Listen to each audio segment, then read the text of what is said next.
Baik, selamat pagi, selamat siang, dan selamat malam semuanya, teman-teman sekalian dan juga Pak Kamal. Kami dari kelompok Kabur Aja Dulu ingin mempresentasikan tugas besar 3 atau progres tugas besar 3, Project Scope dan Time Management pada mata kuliah Manajemen Proyek IT 0601. Dengan ini disusun oleh saya sendiri, Kadek Gandi Wahija Swastika, ada Imade Ariwidiana, dan Adam Hiro Satria. Untuk agenda penjelasan, kita akan menjelaskan terlebih dahulu mengenai proyek yang kita kerjakan, kemudian kita juga akan menjelaskan collecting requirement, project breakdown structure-nya, dan juga CPM, dan juga yang terakhir itu ada Gantt chart-nya juga. Mungkin langsung saja, untuk yang pertama ada pendahuluan proyek.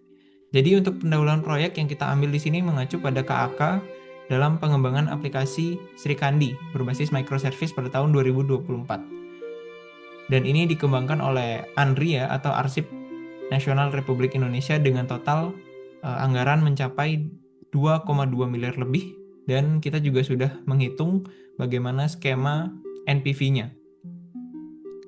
Untuk ringkasannya, kita dapat tampilkan sebagai tabel berikut. Yang pertama dari nama proyeknya pengembangan aplikasi Sri Kandi berbasis microservice tahun 2024, instasinya dari ANRI, lokasi pengerjaan kantor pusat ANRI Jakarta Selatan, nilai kontrak sebesar 2,2 M, dan waktu pelaksanaan yang cukup cepat atau cukup singkat yaitu 5 bulan atau 150 hari kalender. Bagian yang kedua, collecting requirement. Untuk mendapatkan requirement yang dibutuhkan, kami memilih dari beberapa metode, yaitu kami memilih wawancara terstruktur atau interviewing. Kenapa kami memilih untuk interviewing? Karena kami sadar bahwa proyek ini itu merupakan scope yang cukup besar, maka dari itu kami memilih teknik interviewing untuk menggali informasi sedetail mungkin supaya informasi-informasi yang kami tangkap serta kebutuhan-kebutuhan yang diminta dari mitra itu dapat kita visualisasikan dalam proses bisnis serta model-model yang siap untuk dikembangkan. Yang kedua, kita juga menggunakan teknik prototyping. Nah, untuk metode prototyping ini dilakukan melalui perancangan antarmuka modular serta memvisualisasikan apa yang kita sudah tangkap dari interview pada metode sebelumnya. Jadi, metode 1 dan metode 2 ini tidak hanya kita asal pilih, melainkan kita juga memilih karena saling berkesinambungan.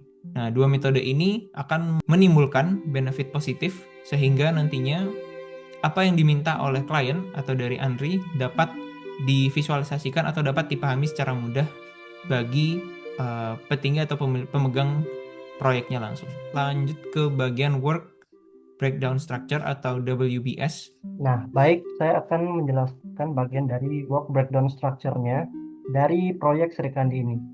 Nah, kurang lebih ini adalah struktur atau bagan dari WBS yang kami buat. Nah, yang menjadi poin penting di sini adalah kalau misalnya kita membicarakan tentang WBS, berarti WBS itu sendiri merupakan dekomposisi hierarkis dari total lingkup pekerjaan yang harus dilaksanakan oleh tim proyek guna mencapai tujuan proyek dan menghasilkan deliverable yang dipersyaratkan. Sehingga dalam konteks proyek pengembangan aplikasi Sri Kandi, WBS itu disusun untuk memberikan gambaran menyeluruh tentang seluruh pekerjaan yang harus diselesaikan. Mulai dari manajemen proyek, pengembangan fitur, dan ada beberapa fitur dan poin penting lainnya. Nah, kalau kita bisa melihat ada 4 level hierarki pada tabel di sini. Jadi, level 0 adalah proyek utama, level 1 adalah fase, level 2 adalah deliverable-nya, dan level 3 adalah work package-nya. Nah, contohnya itu bisa kalian lihat di sampingnya, dan sekarang saya akan membahas tentang fase yang pertama. Jadi, fase yang pertama ini bisa disebut juga dengan manajemen proyek. Jadi, dia itu menjelaskan tentang siklus proyek yang berlangsung selama 22 minggu atau 5 bulan kerja tersebut. Hingga fase ini bertanggung jawab atas koordinasi, pengawasan, pelaporan, dan seluruh aktivitas. Nah, contohnya di sini ada beberapa kode, terutama di 1.1, 1.2, 1.3, itu mempunyai subkodenya tersendiri lagi, seperti proyek charter di 1.1, 1.2 yaitu monitoring dan pelaporan, dan 1.3 yaitu memiliki laporan akhir dan penanggung jawabnya beserta keterangan yang ada di sebelahnya. Lanjut ke fase berikutnya. Nah, fase 2.0 yaitu analisis dan perancangan.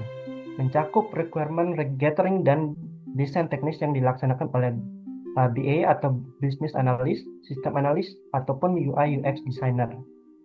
Di sini ada beberapa kode utama ataupun deliverable work package pada poin 2.1, yaitu penanggung jawab yaitu Business Analyst membuat deliverable BRD atau Business Requirement Document. Begitu juga dengan poin berikutnya, lanjut, yaitu 2.2 yaitu Technical Design dan 2.3 UI UX Design.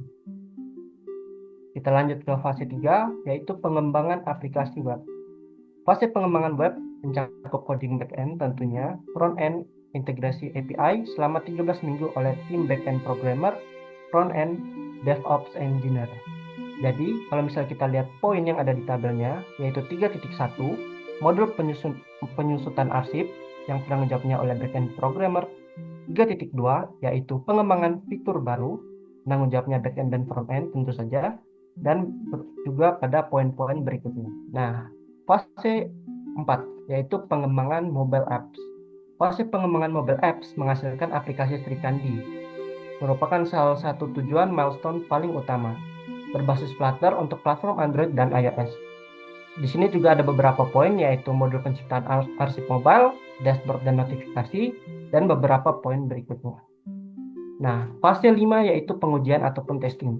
Di sini dilaksanakan oleh tim Quality Assurance bersama tim BSSN untuk pengujian keamanan, yaitu functional testing, load testing, integration testing, security testing, dan bug fixing.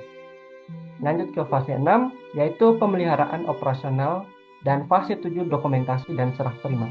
Fase ini berjalan secara beriringan, terutama dengan monitoring, patch management, incident management, disaster recovery, dan documentation. Ini merupakan ringkasan statistik WBS kalau misalnya kita melihat dari beberapa rancangan fase-fase sebelumnya. Nah, setelah kita membahas tentang WBS, sekarang kita masuk ke bagian time management dan Gantt chart-nya ini. Jadi Gantt chart-nya ini adalah representasi grafis dari jadwal proyek yang menampilkan daftar aktivitas di beberapa sumbu, berupa vertikal dan skala waktu di sumbu horizontal. Kita lanjut ke bagian penjelasan. Nah, ini adalah poin utamanya. Jadi penyusunan Gantt chart proyek Sri Kandi ini merupakan ada beberapa proses. Yang pertama kita bisa lihat di sini yaitu perencanaan pengelolaan jadwal, mendefinisikan kebijakan, dan implementasinya ditetapkan melalui project charter 30 hari pertama. Dan yang kedua, definisi aktivitas. Jadi dia itu mengidentifikasi dan mendokumentasikan tindakan spesifik yang harus dilakukan. Teridentifikasi dari 7 fase WBS tadi merupakan manajemen proyek, analisis, dev web, dev mobile, dan lain-lainnya. Dan yang ketiga, pengurutan aktivitas, mengidentifikasi dan mendokumentasikan hubungan logis, memiliki ketergantungan utama dengan BRD, tech design, setup infra, backend dev, dan lain-lain. Dan yang keempat, perkiraan lama aktivitas. Dia memperkirakan jumlah periode kerja yang dibutuhkan untuk menyelesaikan setiap aktivitas. Basis proyek 5 bulan atau 22 minggu, memiliki perkiraan expert judgment minimal 3-5 tahun. Dan poin kelima, pembuatan jadwal, menganalisis urutan aktivitas, kebutuhan sumber daya, dan dituangkan dalam Gantt chart 22 minggu dengan 45 aktivitas utama. Yang keenam, pengendalian jadwal, memantau status proyek melalui pengendalian via weekly meeting setiap minggu dan validasi progres lewat project management tools. Baik, selanjutnya adalah analisis critical path method atau disingkat CPM. CPM dilakukan untuk mengidentifikasi rangkaian aktivitas kritis yang menentukan durasi total proyek pengembangan aplikasi Sri Kandi tahun 2024. Penyelesaian proyek ini ditargetkan selama 150 hari kalender. Bisa dilihat pada visualisasi tersebut. Kita akan lanjut pada bagian A, yaitu jumlah path pada diagram. Berdasarkan pengurutan aktivitas atau activity sequencing pada Gantt chart, diidentifikasi terdapat 5 jalur utama yang menghubungkan inisiasi proyek hingga serah terima akhir. Pada jalur pertama, yaitu manajemen dan administrasi, yang berfokus pada pelaporan bulanan dan koordinasi rutin project manager. Jalur kedua, yaitu pengembangan sistem web dan back-end, yang berfokus pada analisis proses bisnis hingga integrasi sistem web. Jalur ketiga yaitu pengembangan mobile apps, pengembangan aplikasi berbasis Flutter yang berjalan secara paralel dengan versi web. Jalur keempat adalah pemeliharaan dan operasional yang akan melayani paralel penanganan gangguan aplikasi existing dan lingkungan microservice. Lalu jalur kelima yaitu dokumentasi dan standarisasi teknis. Selanjutnya ada pada bagian B yaitu durasi masing-masing path. Setiap jalur dihitung berdasarkan durasi mingguan yang dialokasikan dalam schedule baseline, yang dimana jalur pertama memiliki 22 minggu, jalur kedua juga 22 minggu, jalur ketiga yaitu memiliki 19 minggu, pada minggu ke-1 sampai ke-5 akan melakukan analisis dan dilanjutkan minggu ke-8 sampai ke-22 untuk mobile development dan testing. Jalur keempat memiliki 17 minggu, pada minggu ke-6 sampai minggu 12 dilakukan secara paralel.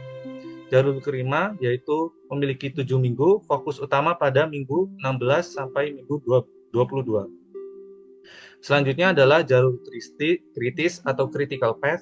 Jalur kritis dalam proyek Srikandi adalah jalur 2, yaitu pengembangan sistem web dan back-end, dengan total durasi 22 minggu. Jalur ini memiliki tingkat ketergantungan finish to start yang paling ketat tanpa adanya kelonggaran waktu atau zero float. Rangkaian aktivitas pada jalur kritis meliputi yang pertama analisis dan perancangan dari week 1 sampai 5, lalu pengembangan aplikasi web pada week 6 sampai week 17, lalu pengujian testing pada week 16 sampai 21, dan serah terima pada week 21 sampai 22. Selanjutnya, bagian D, waktu tercepat penyelesaian proyek, yaitu waktu tersingkat yang dibutuhkan untuk menyelesaikan seluruh rangkaian proyek ini secara komprehensif adalah 22 minggu atau 150 hari kalender. Durasi ini tidak dapat diperpendek lebih lanjut karena batasan teknis berikut, yaitu yang pertama, volume data, migrasi dan pengujian harus menangani skala big data, lalu regulasi, proses validasi, modul, penyusutan harus mengikuti 14 tahap proses bisnis sesuai Kemenpen RB nomor 679 tahun 2020. Lalu standar keamanan, masa pengujian keamanan ITSA oleh BSSN memerlukan waktu minimal 3 minggu. Baik, untuk selanjutnya, pembagian tugas dan kontribusi anggota. Di sini saya sendiri, Kadek Andi Wijaya Swastika, memiliki tanggung jawab utama pada pengelolaan proyek dan lingkup manajemen proyeknya, serta menentukan metode pendekatan yang dilakukan. Yang kedua ada Imade Ariwidiana melakukan struktur breakdown ya pada WBS-nya dan juga Gantt chart. Selanjutnya ada Hiro Satria untuk melakukan analisis pada critical path dan juga metodenya melalui CPM. Mungkin sekian untuk presentasi dari kelompok kami. Dari kami sudah menjelaskan dari awal bagaimana aplikasi Srikandi ini dipilih, kemudian kita bedah menggunakan metode-metode yang ada dengan interviewing dan juga prototype. Kemudian juga kita sudah membreakdown bagaimana WBS-nya serta Gantt chart yang sudah kita buat secara komprehensif, dan disimpulkan juga melalui critical path yang sudah kita analisis serta diagram CPM yang sudah kita buat. Mungkin untuk insight sementara dari proyek yang kita kembangkan dari tugas 3, Time Scope Management, sudah cukup. Kami ucapkan terima kasih dan sampai jumpa di tugas besar selanjutnya. Terima kasih.